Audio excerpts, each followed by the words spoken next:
Es Espacio Público, soy Álvaro Pop y seguimos conversando con Edgar Astip precisamente sobre el Congreso, sobre el Legislativo y los desafíos del nuevo momento electoral que vamos a vivir, 2011, la segunda vuelta electoral, pero precisamente de cara a una construcción de escenarios. Y veamos estos escenarios dado tu papel ya en el Congreso de la República. Escenario 1, gana líder. ¿Cuáles son los temas más difíciles que prevés que pudieran haber entre el Ejecutivo y el Legislativo teniendo como presidente a Manuel Valdizón? ¿Cuáles son los temas más fáciles? ¿Cuál va a ser la relación con el Congreso de la República? Hay un antecedente que está muy marcado en este año y en esta legislatura y creo que hay que considerarla, evaluarla. El país prácticamente está en una crisis financiera y debido al mal manejo del diálogo entre el actual gobierno y el Partido Patriota. Hubo una interpelación de casi 4 meses y son 6 meses que la agenda legislativa estuvo parada. Hoy, préstamos, donaciones y varias negociaciones financieras no han podido ejecutarse debido a que el Congreso prácticamente tiene parado la aprobación de eso. Desde ahí uno puede ver la actitud del Partido Patriota, o sea, no ha sido una actitud en función del país, no ha priorizado la necesidad de la gente, sino sus intereses políticos. Y son la bancada más grande, entonces obviamente eso a nosotros nos preocupa, pero finalmente respetamos que es la decisión del pueblo, que es lo que ahí nos está diciendo la población, tiene que sentarse a dialogar y a ver las necesidades del país y de la gente. Entonces, ahí tenemos que apostarle mucho. Cosa que se puede repetir. Así es. Siendo presidente por eso, de Manuel es Valdizón. El primer escenario, que cuando me planteas en un escenario, claro. El primer escenario es gana Manuel Valdizón, la bancada mayoritaria es justamente el Partido Patriota y ya vimos la actitud que han tenido, no claro. Es gente de diálogo, pero el reto es que podamos hacer.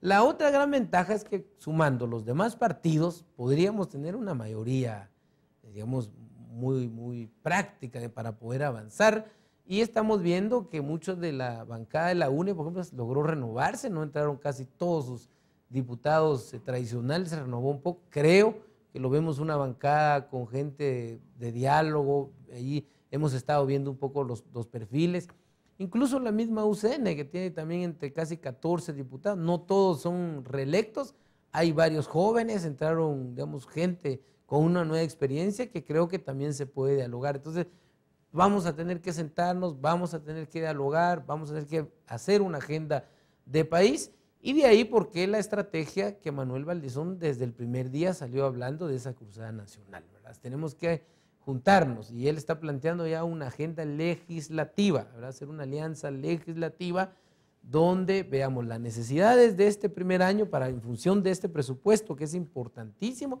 Lo que este presupuesto apruebe y lo que va a ejecutar el próximo gobierno es trascendental para el próximo gobierno. Así es, en temas generales, la aprobación del presupuesto, para cerrar la idea que estabas mencionando, va a determinar los próximos años, eso definitivamente. ¿Qué temas difíciles ves para la siguiente administración teniendo a él en ese primer escenario? Sí, uno es el tema de la pobreza.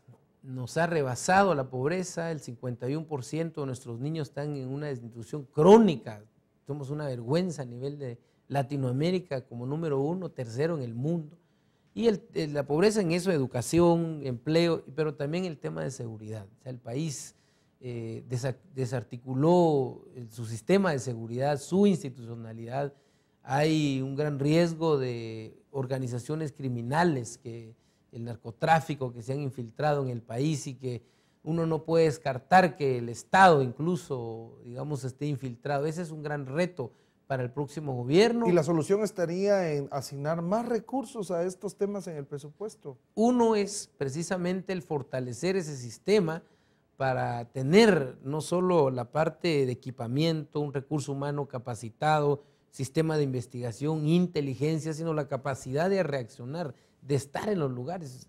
Eso lo hemos perdido totalmente. Pero lo otro que es fundamental y que el próximo gobierno lo tiene que ver es no le podemos seguir apostando a lo mismo. Por eso nosotros en el partido no hablamos de la reforma policial como lo está planteando el Partido Patriota. Consideramos que de casi los 22,000 agentes que están en la Policía Nacional, que son casi solo 8,000 activos. De esos podríamos decir, ¿cuántos policías buenos tiene? ¿A cuánto nos va a llevar el país? Este gobierno se pasó 4 años tratando de impulsar la reforma y no lo pudo hacer. Nosotros lo que estamos planteando es escoger a los mejores agentes y empezar a crear una nueva institucionalidad con disciplina, con una metodología, con un nuevo régimen legal. ¿Y eso empata con la reforma policial que está haciendo Helen Mack? No, en parte. O sea, no es agarrar la misma Es policía. decir, no ven a Helen en el ejercicio de gobierno de ustedes. Bueno, si ella quisiera colaborar, creo que ya tiene una experiencia y tiene un gran conocimiento en la parte. Lo que no consideramos es que la reforma sea la vía, porque sería demasiado tiempo. Ya tuvieron 4 años, no lo pudieron hacer y no veríamos cómo otros 4 años el país no puede seguir esperando. Queremos crear una policía nueva, distinta, basándonos en los mejores elementos y bajo otra estructura. Eso creo que para nosotros es fundamental. Si seguimos en lo mismo. Escenario B. Gana Otto Pérez. ¿Cuál es la relación que va a haber en el Congreso? ¿Cuáles son los temas difíciles en esa relación? Primero es que nosotros la propuesta que hemos impulsado la consultamos con nuestra población. Ese es nuestro compromiso. Entonces, ¿cuál sería el papel? Ser un papel representante responsable de esa población que votó por nosotros. Entonces, desde el Congreso velar que se cumpla. Que si el Partido Patriota me llama la atención que está hablando de ya un cambio, o sea, ellos empezaron con una agenda, una propuesta, han ido cambiando cada vez. Bueno, lo que quisiéramos vamos a exigir que cumplan con esa agenda, que no sea lo mismo que ha pasado en los gobiernos que solo porque están en campaña ofrecen cualquier cosa, pero luego cambian al estar. Esa es la primera preocupación de nosotros.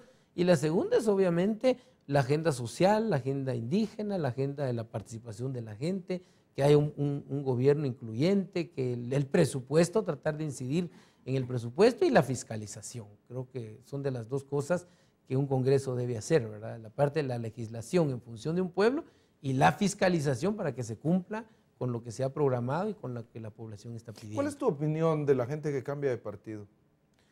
Creo que es un problema del sistema, Álvaro. Lamentablemente Guatemala no le ha apostado al sistema político partidario. De hecho, no tenemos verdaderas instituciones políticas. ¿Qué hubiera pasado, por ejemplo, con aquel diputado que entró en la UCN hace 20 años y el partido terminó, no pudo entrar? De hecho, muchos partidos desaparecieron, pero hay valiosos líderes. Tienen que volver a participar. El mismo sistema los obliga a tener que buscar otro partido. Entonces, ¿qué debemos de hacer? Por eso es la reforma a la ley electoral, porque hay que apostarle a la institucionalidad política. Tenemos que empezar a ver que no puede haber una democracia si no hay partidos políticos sólidos, representativos, fuertes de interacción con la gente. Eso a nosotros nos preocupa. Entonces, más que solo el de cambiarse, obviamente hay algunos que se cambian por otro tipo de negociaciones. Creo que eso no se debe de dar. Cuando se mantiene una agenda, una línea de trabajo en función de una población, eso creo que es válido, pero el sistema es el que está débil y tenemos que ir al fondo, ¿verdad? No ver solo las causas, no ver solo las consecuencias, sino qué es lo que provoca que haya ese tipo de cambios y ojalá poder apostarle a un sistema político e instituciones políticas fuertes para consolidar la democracia. ¿Cuáles son las comisiones más importantes en el Congreso de la República? Creo que hay varias. Una de ellas es obviamente el sistema de finanzas, que la mayor parte de partidos políticos se pelean por estar ahí, pero hemos visto que la calidad de diputados que están en las comisiones muchas veces no tienen ni la preparación ni la parte académica para hacer un análisis y una discusión económica, financiera en función del país, sino más llegan porque van a ir a negociar otro tipo de cosas. Eso a nosotros nos preocupa. En mi caso particular es algo que he insistido mucho en el partido, a ver los perfiles, qué tipo de diputados están. Las comisiones, por ejemplo, de energía y minas es fundamental debido a las peticiones de la población. La constitucional ahora va a jugar un papel importante. La comisión de probidad, por ejemplo, que revisa el presupuesto, que audita, que debería de incluso rendir informes. El otro día hablábamos con el presidente del Congreso y le decía, ¿por qué no implementamos una ley en el Congreso que obligue qué está haciendo cada diputado, que publique si tuvo reuniones, si fiscalizó, cuál es el resultado de esa fiscalización, que no se utilice solo los medios para hacer los shows de mandar a citar a un funcionario y lo acusa, pero luego no hay ninguna acción, no hay ningún resultado y en qué beneficia eso también al pueblo? Entonces, esos son temas importantes que se pueden manejar desde las comisiones. De hecho, para eso sirven las comisiones, para esos temas importantes del país. haya un espacio de diálogo, de discusión y de iniciativas de ley, ¿verdad? Para que la gente diga, bueno, yo tengo el tema de pueblos indígenas, hay una comisión de pueblos indígenas, voy a la comisión, planteo y la comisión la debería de presentar al Congreso. Entonces son unas 7, 8 comisiones fundamentales que yo creo que hay que ponerle mucha atención, pero en la medida que sea transparente, que se publique y que la gente vea cuál es el resultado de esa comisión, creo que nos va a permitir mayor resultado en el Congreso y vamos a ver diputados más responsables, que ojalá así fuera. ¿Y cuál comisión te interesaría participar en el siguiente momento de tu vida política en el Congreso de la República? Creo que como bancada vamos a tener que sentarnos a revisar, ¿verdad?, la serie de comisiones que hay, y yo le hacía la propuesta al doctor Vallizón, y él con la gran experiencia que tiene en el Congreso, es que queremos ver de los que fuimos electos el perfil, la preparación de cada uno para que entonces podamos realmente ocupar espacios de debate, ¿verdad? Para no ir a sentarse y decir que tenemos un espacio en la comisión, sino qué podemos ir a decir. Bueno, en mi caso, yo puedo ocupar varias comisiones, dado que soy administrador de empresas, también tengo una maestría en gestión pública, también tengo una maestría en administración financiera, conozco esos temas, pero conozco el tema ejecutivo, conozco el tema del manejo presupuestario, conozco la parte ya, digamos, de los consejos de desarrollo, la parte económica, incluso el tema de comunicaciones. Tal vez en esta legislatura ahorita me gustaría mucho impulsar todo el tema de la pobreza y desarrollo rural, y vería en qué comisión me puede permitir incidir más en esos temas. ¿Junta directiva? Estoy. Hace unos días le preguntaba a Manuel Vallizón y le decía, mira, Manuel, que ya estuvo en eso, entonces, mira, eso me dijo, mira, el estar en una junta directiva del Congreso es solo por cuestión de estatus, me decía, es solo para decir, está presidiendo o está ahí, que de ahí se incida, o sea, algo me dice, mira, al final son las comisiones y es el pleno donde se aprueba. Lo que sí te quita la junta directiva, me decía, es tiempo. Toda la parte administrativa. Te deja de ser operativo, claro, y ya no vas a incidir porque tenés que estar revisando y leyendo. Entonces, creo que eso hay que evaluarlo. Si en un momento se da la intención, te puede ocupar, pero mi interés va a ser más ser un diputado proactivo en el Congreso. Y pensando en la evaluación, ¿cómo evalúas los resultados en el tema de pueblos indígenas de la legislatura que está terminando su periodo? Creo que la misma población, si vemos, por ejemplo, la iniciativa 4044 de la Ley de Desarrollo Rural, no se pudo avanzar, hemos tenido ya reuniones con mucha gente. Por ejemplo, se aprobó ya la ley de idiomas mayas, pero el reglamento nunca ha pasado, el Congreso no ha hecho nada para Pero se podría aplicar impulsando un espíritu verdaderamente de búsqueda de cumplimiento, o definitivamente no. No, pero en función de tu pregunta, quiero decir que entonces el Congreso que está terminando creo que quedó en deuda con la población en ese sentido. Tuvieron 4 años, pudieron haber hecho muchas cosas, sin embargo no lo hicieron. Y el reto para los que fuimos electos creo que ahora es actuar más comprometidos con la gente, mostrar con nuestras acciones cuál es el compromiso que tenemos y con quién tenemos este compromiso. Minería. Nosotros bien claro hemos sido que primero no al cianuro y a las minas abiertas, segundo hay que el tema de la consulta, hay que dialogarla, abrirla, y tercero es que estamos planteando, el único que lo tenemos en el plan de gobierno, que el 50% de las utilidades debe de tributarse para las comunidades y que esos recursos se queden en las áreas, en las regiones donde están las minerías para el beneficio del desarrollo de la población. Esa es la gran propuesta rápida de plantearla, es toda una serie ya elaborada, pero lo que estamos diciendo es, primero, tenemos que oír a la gente, y las que ya están en una negociación, 51%, y los recursos deben ser en beneficio de la población. Muy bien. Realmente la discusión alrededor del papel del Congreso de la República es fundamental. Seguimos con esta conversación, estamos en Espacio Público. Soy Álvaro Pop, regresamos después de unos mensajes.